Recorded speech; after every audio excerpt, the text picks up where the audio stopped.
नमस्ते। तो पिछले वीडियो में मैंने बहुत आसान तरीके से रचना के आधार पर वाक्य भेद समझाए थे। कुछ बच्चों ने प्रश्न लिख के मुझे भेजा है कि मैम उपवाक्य मुझे और अधिक स्पष्ट कर दीजिए।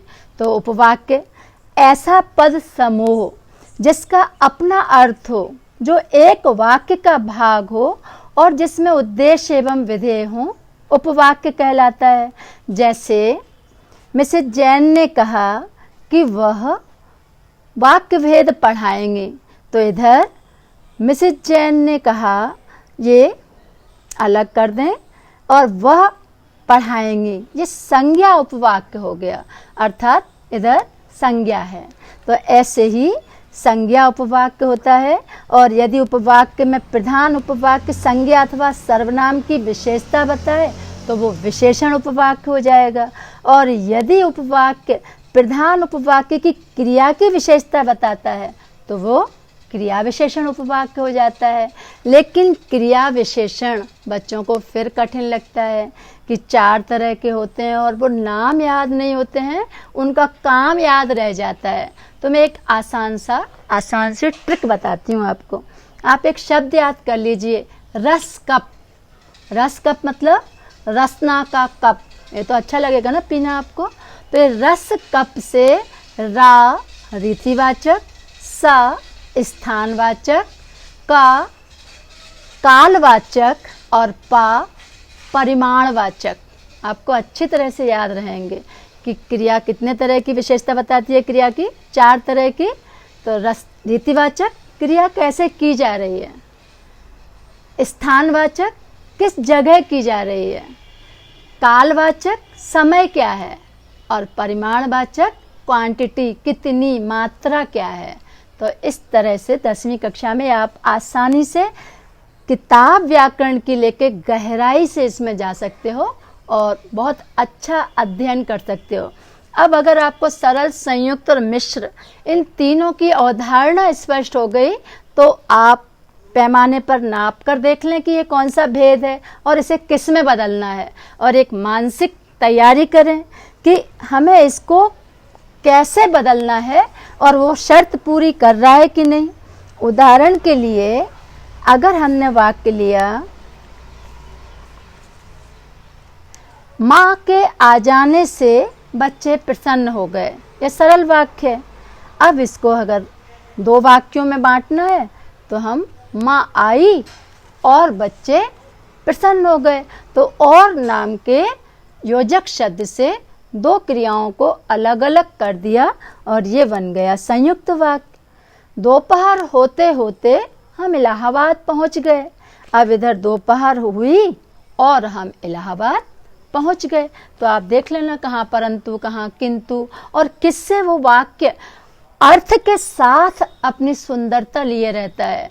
अर्थ उसका अलग नहीं जाना चाहिए। इस बात का ध्यान रखते हुए हम सरल से संयुक्त में बदल देंगे। अब अगर हमें मिश्र वाक्य में बदलना, उदाहरण लिया हमने, पिताजी आए और माताजी चली गई। अब इधर और लगा है तो आप समझ गए कि ये संयुक्त वाक्य है और बदलना है मिश्र में। मिश्र में बदलने के लिए निर्भरता दिखानी है कि पिताजी, जैसे ही पिताजी आए वैसे ही माताजी चली गई। अब और अधिक इसमें दिमाग नहीं लगाना है कि पिताजी से माताजी नाराज थी इसलिए चली गई, ये कुछ नहीं। बस केवल जैसे ही पिताजी आए या जब पिताजी आए तब माँ चली गई। कृष्ण मुरली बजाते हैं और राधा नाचती है, ये कौन सा वाक्य है? संयुक्त वाक्य। जब कृष्ण मुरली बजाते हैं तब राधा नाचती है। इस तरीके से ये आपका सरल से मिश्र वाक्य हो गया। तो इसी तरीके से आप देख लोगे और आगे वाक्यों को बदलते चले जाओगे। धनपत के लिए चुनी गई लड़की उसे कभी पसंद ना आई। अब आप वाक्य भेद बता सकते कौन सा है? सरल, क्योंकि एक ही क्रिया है। इसी को संयुक्त में बदलें। धनपत के लिए लड़की चुनी गई किंतु उसे पसंद नहीं आई। अब इसी को मिश्र में बदल के देखते हैं। जो लड़की धनपत के लिए चुनी गई वह लड़की उसे पसंद नहीं आई। तो इधर हमने जो वो कर दिया। जैसे मेरा पढ़ाना आपको अच्छा लगा, ये सरल वाक्य हो गया। मैंने पढ़ाया और आपको मज़ा आया, ये संयुक्त वाक्य हो गया। जब मैं पढ़ा रही थी तब आप समझ रहे थे या खुश हो रहे थे, तो जब तब से हमने इसे मिश्र में बदल दिया। कवि की कविता सुनकर श्रोता हंस पड़े, सरल वाक्य हो गया। कवि ने कविता सुनाई और श्रोता हंस पड़े, ये संयुक्त वाक्य हो गया। जैसे ही कवि ने कविता सुनाई वैसे ही श्रोता हंस पड़े, ये मिश्र वाक्य हो गया। तो आपको कॉन्सेप्ट अवधारणा स्पष्ट है। सरल एक क्रिया, संयुक्त योजक शब्द, योजक समानाधिकरण, समानाधिकरण दो उपवाक्य, दोनों की स्वतंत्र सत्ता, किंतु परंतु लेकिन आदि। मिश्र एक से अधिक उपवाक्य, एक मुख्य उपवाक्य, मुख्य वाक्य उपवाक्य पर आश्रित होने का एहसास, अधूरेपन का एहसास और व्यधिकरण योजक शब्दों द्वारा जोड़ा जाना।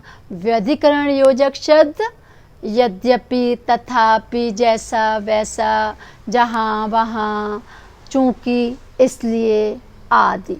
तो मुझे लगता वाक्य रूपांतरण भी आपको अच्छी तरह समझ में आया होगा।